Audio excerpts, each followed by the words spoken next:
Філ, я хотів би задати вам наступне запитання. Деякі люди думають, що залежний чоловік, він не може звільнитися від своєї залежності.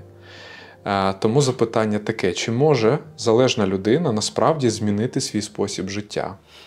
Чи не є залежність вимушеною поведінкою? I think there's a very important distinction one must make between what I would call compulsive and a habit. Я думаю, перш за все, треба чітко зрозуміти, яка різниця між вимушеною поведінкою і звичною поведінкою людини. So sometimes those who counsel people who struggle with addictions say they are compulsive. That is, they can't really change. We're just going to try to guard them from where their errors are. Інколи, коли люди приходять на душоопікунську бесіду, вони говорять про те, що от вони вимушені так поводити себе, тому що вони використовують це слово «вимушений» для того, щоб захистити себе або заховати себе в певній мірі. But we all have habits. We have habits that we develop that we don't even think about anymore. And I think I think the Bible explains your addiction struggles in terms of habits, not in terms of something that is compulsive. Але в кожного із нас є звички, і ми їх робимо, і інколи навіть не думаємо, не задумуємося над тим, що ми робимо. Тому я би сказав, що Біблія описує залежність не просто як вимушену поведінку, але як поведінку звички. And it's nowhere more clearly stated, I think, than in Romans chapter 6, verse 16. І я думаю, що немає кращого тексту, який говорить про це. Це текст Римлян, 6 розділ, 16 вірш. For there it says, do you not know that you're the slave of whatever you choose to obey? Хіба ви не знаєте, що кому віддаєте себе за рабів на послуг, того ви й раби? Now we see there for the believer that there is a choice that they're making. Тобто для віруючої людини зараз є вибір, який вона вибирає. And then it goes on to say, if you choose, it goes on to say, you are the slave of whom you choose to obey, either to sin, which would lead to death, or obedience, which leads to righteousness. Або ви слухаєтесь гріха, який веде до смерті, або послуху, який приводить до праведності. So we find a choice. But the choice, though, actually finds its understanding back in Romans chapter 6, verse 6. Але коли мова йде про вибір, я хотів би, щоб ми зрозуміли 6 розділ, 6 вірш.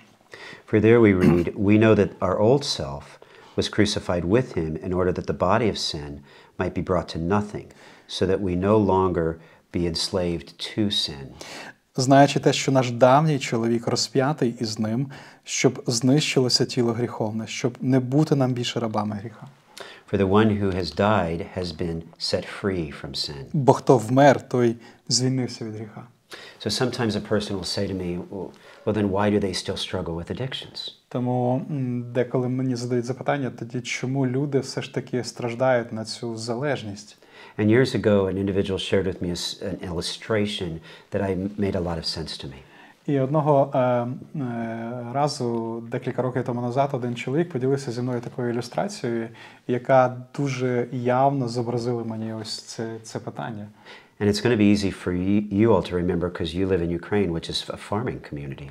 І, напевно, ми живемо в Україні, ви живете в Україні, і це буде простіше для вас зрозуміти, тому що більшість людей, вони знають питання, які стосуються сільського господарства. It's not unusual to see a tractor here. Це сьогодні в Україні щось не є надзвичайним побачити трактор. Here's how he described what happens when a person gets saved. І ось як він написав те, як людина спасається, що відбувається тоді, коли людина спасається. This man has been driving his tractor this direction for a very long time. Людина, яка їхала своїм трактором в одному напрямку завжди, і вони робили це дуже довго. He's been driving it the same way, let's say to town, in such a way that it's created ruts in the ground. Вона і від цього довгої їзди на тракторі вона створила ось ці такі вибоїни, колію, як ми кажемо. He could pretty much now just take his hands off the wheel and let the tractor drive itself. І навіть інколи можна забрати, як кажуть, руки з руля, і просто трактор поїде по своїй колії. He's going from point A to point B, hands off the wheel, tractor's in the ruts, and there it goes to town. З однієї точки в іншу точку. Ти просто руки забрав і спокійно спостерігаєш, як машина ця сама їде. Now, imagine momentarily that man is killed on the tractor and we put a new man on the tractor. І уяви собі, щоб ось замість цього чоловіка, який він загинув, і на це місце поставили іншу людину. I mean, this is what's happening. Це те, що Verse відбувається в 6-му We know вірші. that the old self was crucified Ми with him. знаємо, що старе тіло було розп'яте із ним.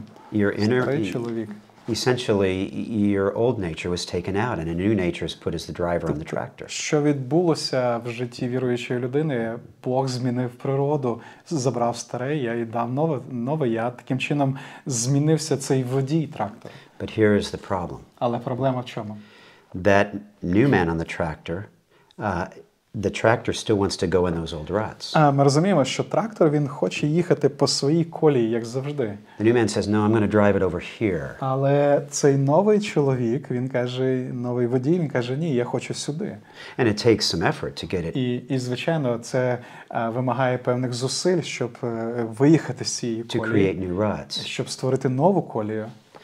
That doesn't mean that they can't be created or that they shouldn't be created, but if he lets go of the wheel temporarily, it's going to go back in the old ruts.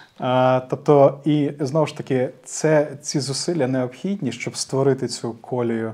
І він може це зробити, але він не може просто зняти руки з руля і їхати по старій своїй колії. And again, the theological term for this is what we would call progressive sanctification. І богословський термін, який описує цей процес, він називається прогресивне освячення. Or Paul wrote it in a different way. He said, work out your salvation with fear and trembling. Апостол Павло описує це трошки по-іншому. Він говорить про те, щоб ми виконували своє спасіння із страхом і трепетом. Very important distinction. He did not say, work for your salvation. He said, work it out. Дуже важливе, якби, уточнення. Він не просто каже, працюйте для свого спасіння. Він каже, виконуйте своє спасіння. In other words, salvation is something that God does on our behalf and we trust Him with it, but we still have to work to move that tractor over into those new ruts. Звісно, ми не можемо спасти себе, і це Божа робота для нас. Тим не менш, Бог хоче, щоб ми активно брали руль в свої руки і намагались вивести цей трактор в іншому напрямку. So man prior to salvation, let's just explain it this way. A man prior to salvation did not love well. Наприклад, людина, яка ще не увірувала, вона не могла любити. But the fruit of the Spirit, right at the top of the list, the fruit of the Spirit is love. Але плід Духа – це любов. And so again, he's moving his tractor into a new set of habits. Тобто людина, яка змінений цей водій, він повинен розуміти, що йому треба їхати в іншому напрямку. Maybe the man was he complained a lot. He was a grumbler. Наприклад, людина могла бути такою завжди незадоволеною, вона завжди нарікала на щось. But the fruit of the Spirit is love, joy, peace. Але плід Духа – це любов, радість, мир. So now he goes to work and he's looking, the Spirit of God is working in him, but he is cooperating with that as a new creation. He's cooperating to show joy at work, not a complaining spirit. Тому Дух Божий, він спонукує цю людину. Наприклад, коли він йде на роботу, він розуміє, що він нове творіння, і таким чином він, співпрацюючи із Духом Божим в його серці, він проявляє ці плоди в своєму житті. Sometimes in our Christian life, though, we temporarily go the wheel. Інколи в християнському житті ми просто руки забираємо з руля, і And that tractor slides back into those old цей ruts. трактор, він повертається знову на свою стару колію. And that is why I would say that addiction issues are not compulsive. You're not required to drive the tractor in the old ruts. І тому я би сказав, що якраз таки поведінка залежної людини, вона не є вимушеною. Ніхто нас не заставляє їхати по цій колії. But they are habitual. Але це звичка попередня. So what we want to do is create new habits. Що ми хочемо створити нову звичку. And in the creation of those new habits, І ми створюємо ці нові звички. over time, І це проходить час. hands off wheel, І ми можемо зняти руки. tractor goes the way it's supposed to І go. трактор їде тою колією, яку він проклав вже. And that's what we would call progressive І це sanctification. ми називаємо прогресивним освяченням. Дякую, дуже просто і наглядно.